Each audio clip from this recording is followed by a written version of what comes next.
Okay, son, later on when you have time.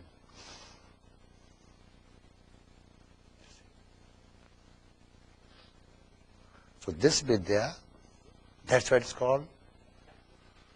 There's a book that's called Saundarya Lahari, a wave of beauty, a wave of bliss,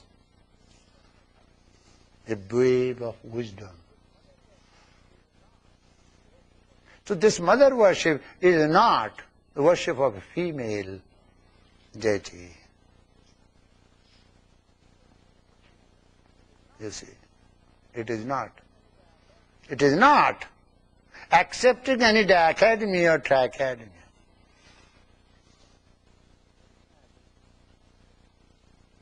It's a systematic leading to the source of highest consciousness within you, where you find unification with the Brahman, the Absolute One. Now there are three schools in this.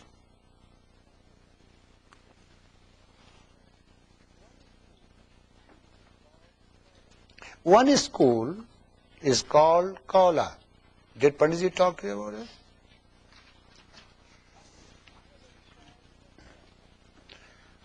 Another is called Mishra. Mishra means combination. Kaula means that is practice in a particular area. Third is called Samaya.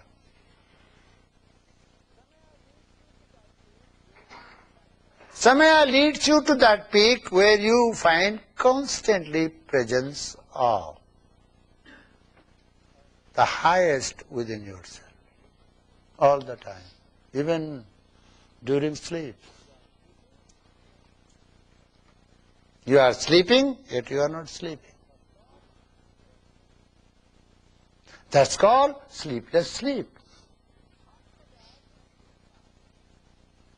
Up to that, this path leads you. But remember, you will find two forces. One is called ascending force, another is called descending force. What is ascending force? Human effort. What is descending force? Grace of the Lord. These two are misinterpreted. Many of us sit down and say, Lord bless me. He said, what have you done? You lazy bum. You don't do anything. What do you mean by bless me? I am prepared to bless you. Come and do something and then I'll bless you. When all your human efforts are exhausted, you don't have any other way of doing anything.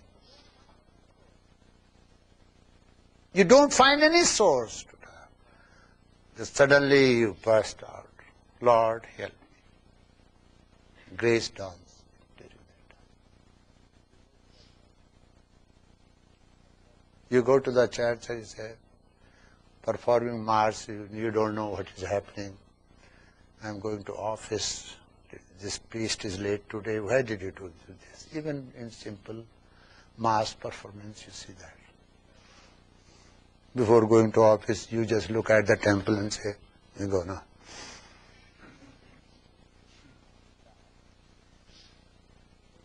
This path is a very clean path. There are very few scriptures because this is an oral tradition. In music, there are two sorts of music. When you hear classical music, somebody is playing, but a time comes when the musician is lost in his wisdom and then he starts whispering. Finest of all, whole of music is that moment when musician starts whispering. when teacher whispers the mantra, that's great. But when you start hearing whispers from within, as mother whispers to the child, it's not a language. It's beyond all the languages. The language in which a newborn baby speaks to her mother. What is that language? It's not English, it's not Sanskrit, it's not Pali, it's not any language. Those noises and sounds are enveloped with full love. The language of love. You see, that language of love comes through heart, but it's not from the heart. It's from the soul, deep down the soul, the way mother whispers. And that language is understood by the child. But if you speak English or any grammar correctly or only make some poem and some words, the child wouldn't know, wouldn't stop crying. You see, between very close, who are spiritually close to their teacher, a language develops gradually. That develops in the silence. And it is considered that through silence, best of the teachings are imparted through silence. In the silence, where you don't have to speak. You don't have to speak.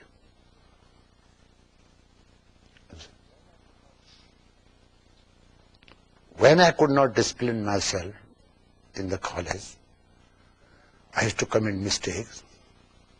Then my master adopted a method. When I went to him, he said, "Here is a diary, will you please read it? And on such and such day, at such and such time, you did this. On such and such day, and such a..." I got so much scared. Then I stopped doing things.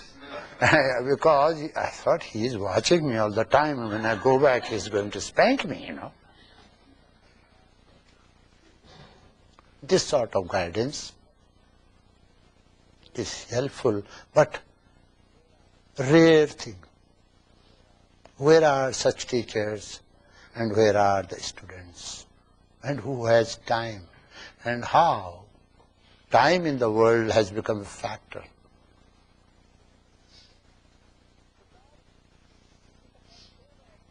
So that which is the controller of time, space and causation, all these activities of the universe, I am talking of that Mother Divine who dwells in you.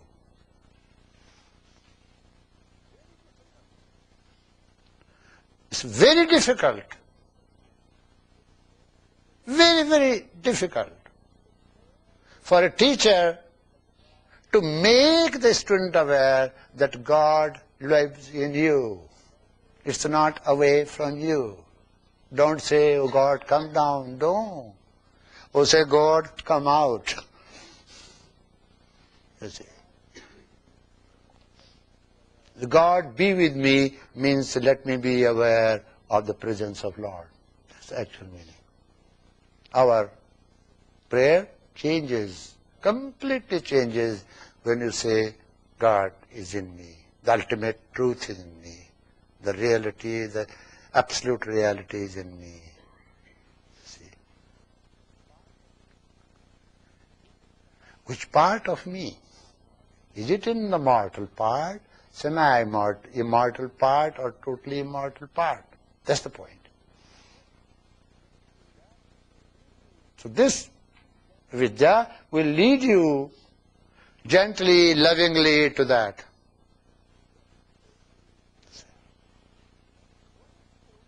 And there are 3 schools.